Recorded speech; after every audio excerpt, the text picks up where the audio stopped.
Yo, what's going on? It's your main man, Rick the Dawn. Hey, what's going on, y'all? So I just checked out episode 8, and let me tell you, it was pretty interesting. I know I'm a day late. I don't have cable, so I always have to watch the episodes the day after on the website mylifetime.com. So here I go. Here I go. This episode is brought to you by wordy.com and reallyhood.com. Check them out. And if you are someone who doesn't want to go in the order that I'm going, because I'm going to go one relationship at a time, check the descriptions and you'll see timestamps. But I want to first jump off with this group right here, Mackinley and Domynique. Wow, what a hurricane relationship this has become. I tried to warn everybody. I said that this relationship would not work. The dynamic of the relationship just wasn't what it needed to be. She really needed a manly man more than I ever thought a woman needed one. She desires a manly man, and McKinley appears to desire someone that's more relaxed and free flowing. I don't know what happened. I'm telling you, can somebody share this live stream with Pastor Cal? Y'all need me on the show because there's a such thing called physical chemistry, and this couple is telling you all these different things that they don't like about each other. But I know the reason why they don't like each other or why they're having all these issues because physically they're not attracted to each other. I'm telling you, and this you can disagree with me all you want, but I think physical chemistry makes up between 35 and 50% of a relationship's success. At least 50, I would say at least 35%, because when the I would say the personalities don't work, sometimes that physical attraction keeps you there. Like, you know what? I'm attracted to this person, and it keeps that person, trying. And when you put two people together who have never seen each other, you're really rolling the dice in terms of them working or not. And this is why Married at First Sight has so many failures. And they won't fix it because I think that's what brings in the ratings. Like, let's see what train wreck they come up with this season. And of course, the surprise of seeing them meet each other for the first time. But the point is, if they were truly trying to get these people to stay together, they would allow them to see, the top 5 people that they're considering. Like, hey, here are the profiles of the top 5 people we found for you. Pick one that you like, and we'll go from there. Now, the show has done something similar to what I'm propositioning, and that is they are proposing. They have this little show where they all go to an island, they all get to see each other, they all get to talk to each other. They're basically the Married at First Sight rejects. And I've even found on that show they don't quite work because the physical stuff flames out. So with that show, it's all about physical chemistry. With this show, it's all about emotional and intellectual chemistry. And they just haven't found the medium yet. This episode had a lot of terrible situations, so much so that I was at the point of thinking that this relationship would crash and burn early, because Pastor Cal, he visits everybody at their house, and he finds out that Domynique is pretty much not moving into the house. Her and Mac has some issues, and we got to get this out the way. And I'm not going to spend this whole episode on Mac and Domynique, trust me. But Domynique is not a big fan of dogs, whereas Mac loves his dogs. I'm talking about he loves his dogs so much he allows his dogs to sleep in his bed. And I'm still trying to figure it out because I'm more on the Domynique side of the spectrum. However, I am someone who can empathize, and I try my best to not think the world revolves around the way that I think. So I can understand why, or at least I try to understand why somebody would love their dog so much that they would let their dog sleep in the bed with them. And I think it has a lot to do with the fact that McKinley doesn't have children, and right now his dogs are his children. Now, in this episode, Domynique does bring up a very interesting point in which he says, if your dogs are so important to you, then why don't your dogs live with you now? You've been in Nashville for 5 months. Why all of a sudden is these dogs so pivotal to your life and your well-being? And I thought that was a valid question. Okay, I thought it was a valid question, but Mac just wasn't having it. And he also brought up some complaints about Domynique just always complaining about, the things he's doing and always saying, I don't like this about him. I don't like that about him.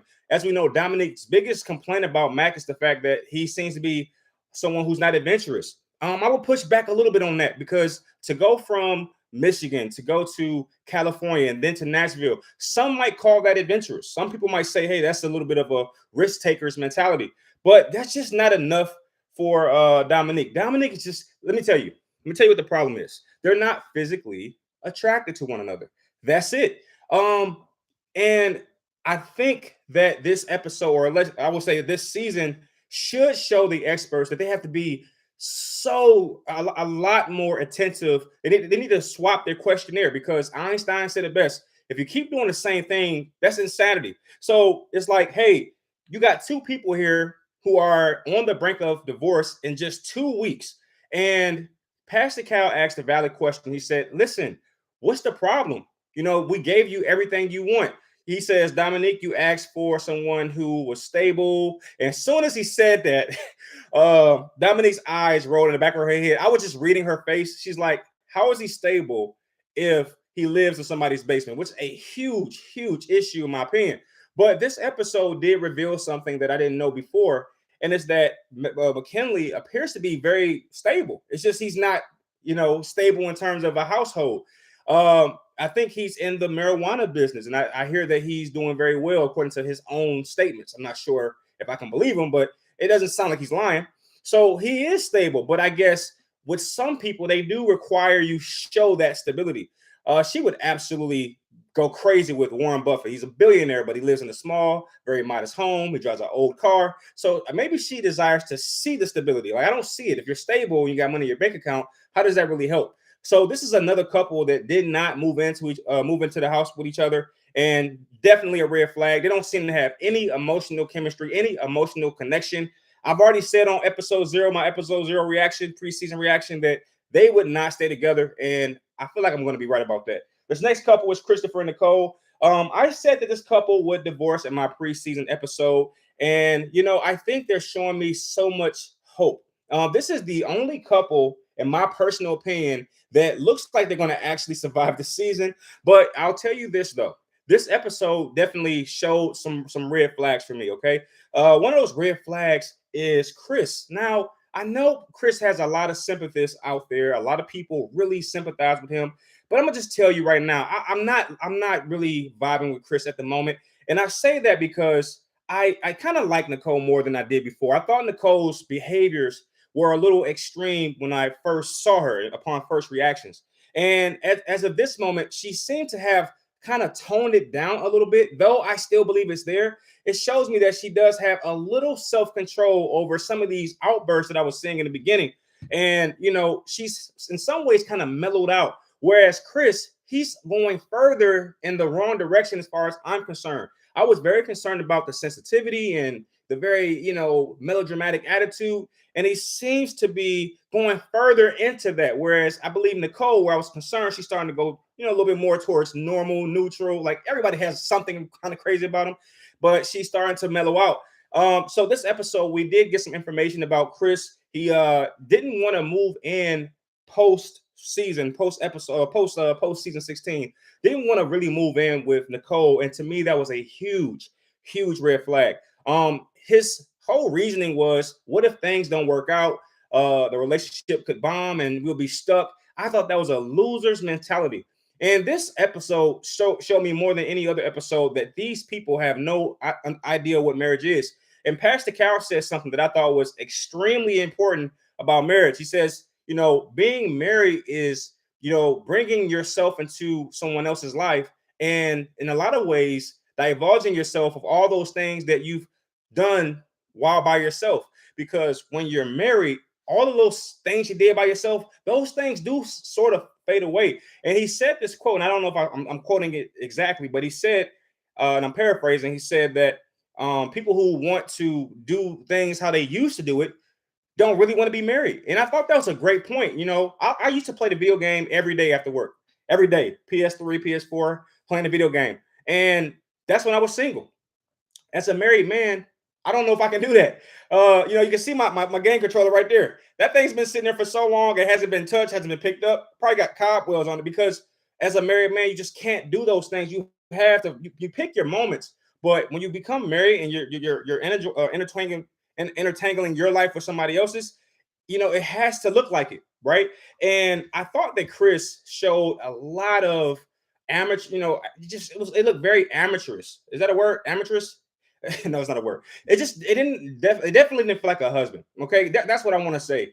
His actions, his behaviors, the things he said, the things he suggested, did not come across to me as a husband. It came across as a friend. Um, it just was strange to me, and the whole obsession with his dogs is a little strange to me as well, because even Nicole has dogs, but her connection to her dogs is not as extreme as Chris's seemed to be, because she was able to part ways with her dog and allow her dog to live with her father while things kind of smoothed over. And you even saw her dog, a little black, what was that, black pit bull? I don't know what that was, but a very mature dog. They seem to have their own relationship. Like, hey, dog, go that way. I'm gonna go this way. And when they need each other, they seem to come together. Whereas Chris, he seemed emotionally dependent upon his dogs. It was a lot of red flags for Chris this episode. And I will be honest with you, I think he's a nice guy, but I would be very, very upset if that was the guy who married my daughter. I would feel as if he just didn't have that masculinity that I would argue that my daughter would require, because I just don't see it. I don't see it. And I might be in a minority on that, but I'll be honest with you, it's a red flag for me. And I'm gonna also say this before I move on. If you're in a relationship, I should say, if you're in a marriage and you don't live with your wife or your husband, just throw the marriage away. And I want to talk about that for just a second, because Pastor Cal did something that I was extremely happy with him doing. He was sitting down, and I want to say he was talking to Gina and Clint. And yeah, it was Gina and Clint. And he said, hey, so let's just not waste any time, because Gina and Clint also did not want to move in with each other. And I felt like, these were people just a month ago crying and gobbling over wanting a husband so bad. And the minute they get it, now that I don't want to move in with him because he likes slender chicks. Like, you was just like very humble. I'm talking about a month ago, and you were ready to, I'll do anything to make a marriage work. I know, like, they came across as if they understood the challenges of a marriage. And the minute they saw the challenges, they folded like a house of cards. And, this is the psychology of human beings that I dislike. And the same is true about me. We say we want something, and then when we get it, we don't show the maturity to handle it. And this is something that I'm working on myself about. So it's like, when I go through something, or if I say I want something, or I'll try to get something, I always make sure I'm prepared to handle the maintenance that comes with that particular desire. And, I'm going to give them some grace, because perhaps it's just that they're so new to this whole concept of marriage. But I blame commercials, I blame TV, I blame Titanic for making people not understand what real love is. Real love is not about holding hands in the mall, in the park with a dog running around your legs. Real love, and a lot of times, it's sacrifice. It's giving up something for somebody else, whether that be your children, whether that be people, your husband, your wife. It's giving up a part of yourself so that that person can be happy. I think in this situation, a lot of these people, they're thinking about their own happiness, and they're afraid to part ways with that happiness. And maybe so. Maybe that's the right way to think about it. Be selfish with your happiness. Sure, I can understand that. I can concur with that. But that's not a marriage mentality, because you do have to give away a little bit of yourself, a little bit of your happiness. When you have children, you don't think you give away some of your happiness? Are you kidding me? Instead of coming home and doing what you like to do, you got to cook now. You got to wash clothes. You got to fold clothes. That's sacrifice. You love your children, so you would do that. And I don't think that these people have the relational maturity to have that mindset. And Chris showed me that. And I don't want to beat up on Chris, because I don't want the man to cry on me. But the point is, he's not showing me the backbone that I would argue. And I don't want to be, what's the new word that they use now? Toxic masculinity. They just come up with all these weird words. What does that even mean? Anyway, I don't want to be that person. I just want to say that I just expect so much more out of a man, because the strong men that I've grown up admiring, they showed me that. They showed me be tough, not be toxic, but just have a backbone. Don't be so emotional about everything. There was several times in this episode where I was looking at Nicole like, how are you putting up with this guy? I was looking at Nicole and just saying, why does Nicole feel like she's more masculine than Chris? It was hard. It was just hard to watch for me. Now, the next couple I want to talk about is Airris and Jasmine. This couple here, this episode, they seem to ride the middle of the wavelength. They didn't seem to diverge too far to the left or too far to the right. This episode, we had Pastor Cal visit them, and it was hard to watch because Airris decided to lay a lot of bombshells on Jasmine about his level of attraction to him. Now, Pastor Cal set Jasmine up. I don't know if I should say nicely or he just set her up, but he asked Jasmine, how do you feel about, your connection with Airris? And she says, I think he's great. I think he looks great. I think he looks amazing. I like blah, blah. And then when he posed the exact same question to Airris, Airris just, being himself, being very honest and open, just said, I'm not attracted to her. He even said this line, and I'm paraphrasing. He said, she is a lot more attractive to me. Like, I felt like her attraction is way up here. He always says that, way up here. And my attraction just wasn't the same. I'm like, Airris, what are you doing? First off, even if you're not attracted to your wife, you just don't say that. I just think there's a certain thing called respect. And, I want to say two things. First off, I want to give high remarks to Jasmine for being mature, because even though he said those nasty things, and I'm not sure if he perceives them as such, but even though he said that, and I perceive them as nasty personally, because it's a woman, even if it's your wife, your sister, you never go that route when you're talking to a woman, in my personal opinion.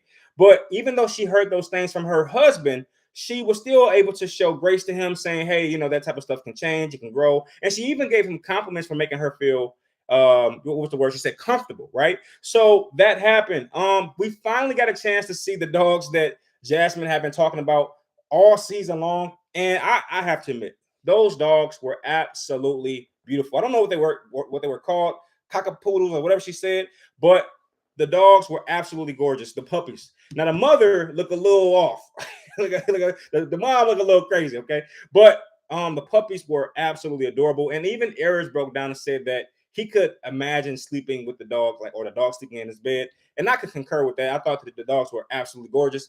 But I had this couple stand together because I do believe that at some point Airris will find what apparently a lot of people have found attractive about Jasmine, because as Airris goes to her apartment, he sees her crowns, he sees her sashes about being Miss USA, Miss Nashville. So apparently somebody thinks this lady is absolutely gorgeous, and they also apparently think that along with the beautiful qualities of her appearance, she has some type of intellect. So because being a pageant queen is more about, or not just about, being attractive. It's about how you present yourself and how you talk. So somebody, Airris, thinks this woman is attractive, and I happen to be one of them. There were several times in this episode looking at Jasmine, I thought to myself, she's attractive. I'm not sure, but he did clarify, and I'm glad he did this. I'm not sure if it helps at all, but he didn't note that she is attractive. It's just that she's not his type, and we know what Airris type is according to his own words. He said that he likes a woman with a big posterior, a big butt, or what have you. And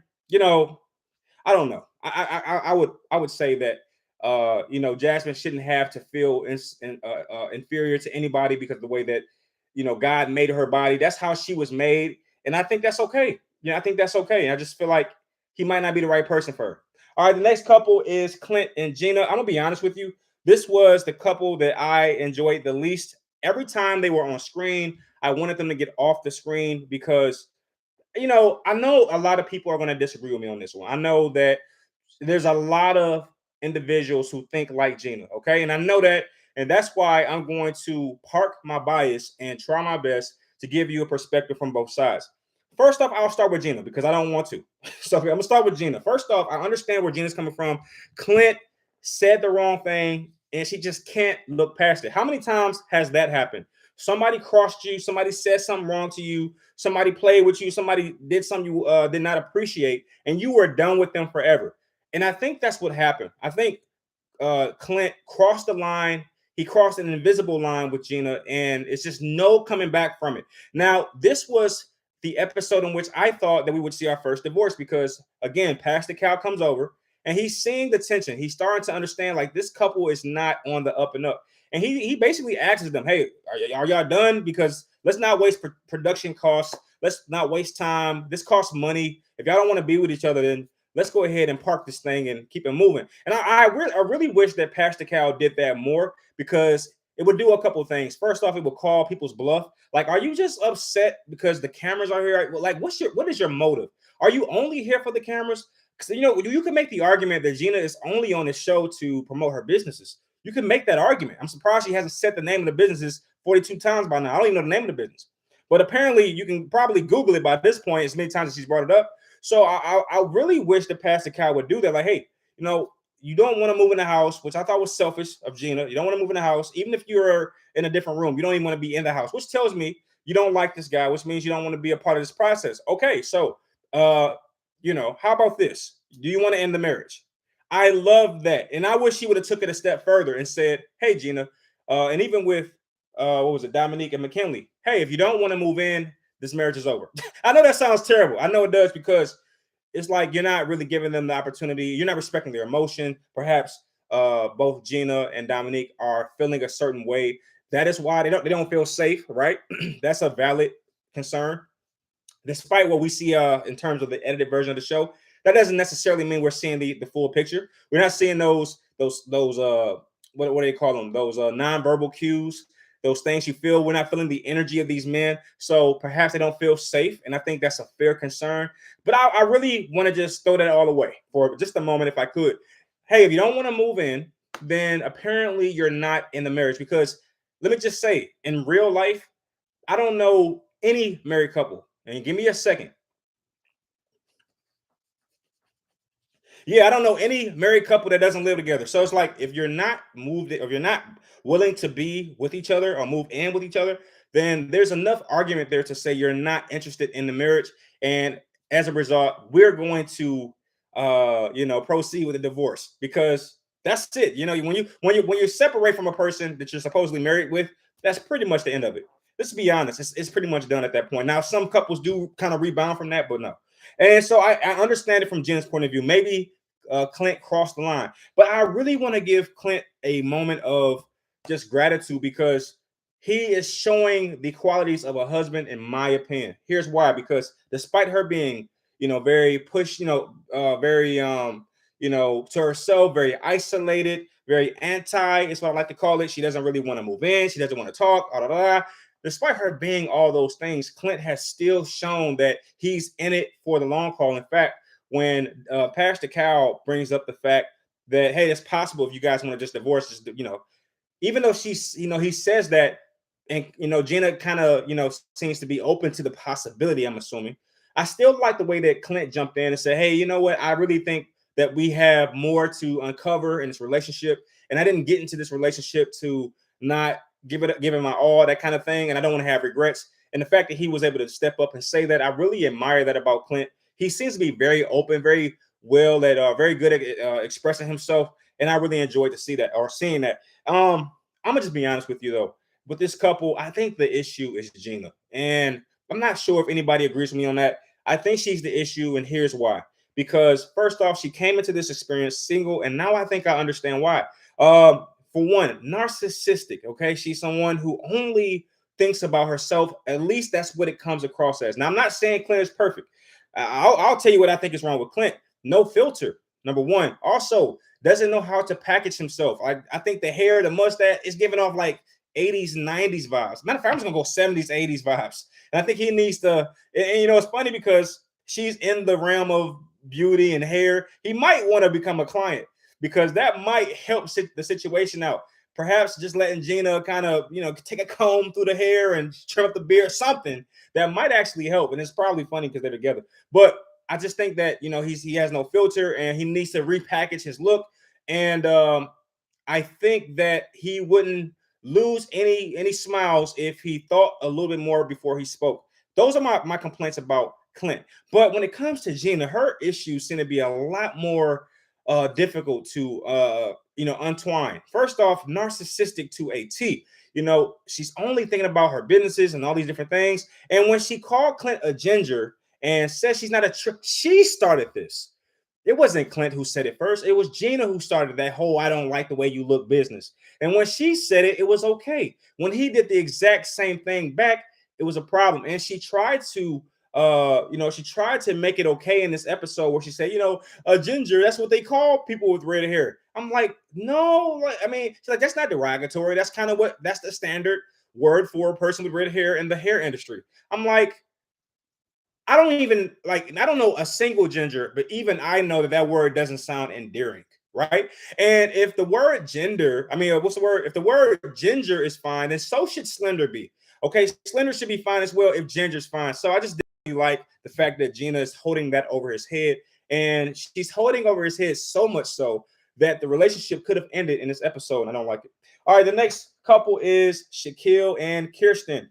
And I really hope that you got this far, or at the very least went to the description and was able to click around, because I will start adding those so you can pop around as you need to. But this couple is another couple that kind of rode a very even wave. They didn't seem to stray too far to the left or too far to the right. But we did find out a lot more about the couples. First off, we saw that Kirsten's apartment, her actual apartment, was very minimalistic. And, you know, I could not feel bad because when I met my wife, when she came to my house, it was kind of the exact same thing. There was no pictures of family members, like desks and stuff like that that makes a house feel like a house. It was very minimalistic. I had only the bare essentials. And so when I saw that from Kirsten, I thought to myself, wow, I thought I was the only one. And as such, her house is very clean. I think a lot of people buy more than what they need. A lot of times people just spend money to spend it. And then what happens is you look around and you find like a pot, or you find a stack of mail, or you look over here, you got all this stuff that you've purchased over the years that you placed in a single spot, and it's just never moved. I guarantee you, if you're watching this right now, just go look around your area right now and point out the number of things that have been in the same spot for about 6 months. That's what I'm talking about. So I feel like a lot of people do that. They over purchase. And with Kirsten, her house was extremely minimalistic. I really enjoyed watching it because I'm like, finally, somebody thinks like me. It's like I don't want to have a lot of different things if I don't, have to have them. And he made a funny joke. I'm not sure if it was a joke. It was a question. He was just like, "Hey, so where do you put your phone at night?" And she made it was the perfect answer for somebody that's a minimalist. She's like, "I put it in my bed. I lay my phone in my bed at night." Like, perfect answer. Like, why do you need a desk if you don't have a lamp? But anyway, but no, so we did see that, and Kirsten definitely is looking such like I mean, I don't want to go this far, but she's very beautiful. That's why I don't understand the whole dynamic between Shaquille and Kirsten. He just seems to be he seems to be afraid of Kirsten, and I'm not sure that that's doing anything for her. I think she's actually getting turned off by the fact that he's not making moves. He's playing it too safe. And if I know anything about women, they don't like a guy that plays it too safe. They want a guy that takes some risks. And if a guy is playing it too safe, that comes across as like he's emasculated, like he doesn't really have that backbone that I talked about with regards to I forget who it was, Christopher, right? So and when Pastor Cal comes through to talk to them, he does ask a very pivotal question. He says to the couples, he says, "Hey, is there any physical chemistry, or is there any physical attraction?" And I really felt like Kirsten was going to just give a safe answer, but that is not what happened, is it? If you saw this episode, then you saw her be completely frank about her, her disattraction. Is that a word? Is that a word? I make up a lot of words sometimes, but you can definitely tell that she's not attracted to Shaquille, and she definitely says it. She says, no, we don't. There's no real physical attraction." And I can just feel Shaquille's heart sink, because I know that he really wants Kirsten to find him attractive. And the fact of the matter is, she just doesn't. Okay.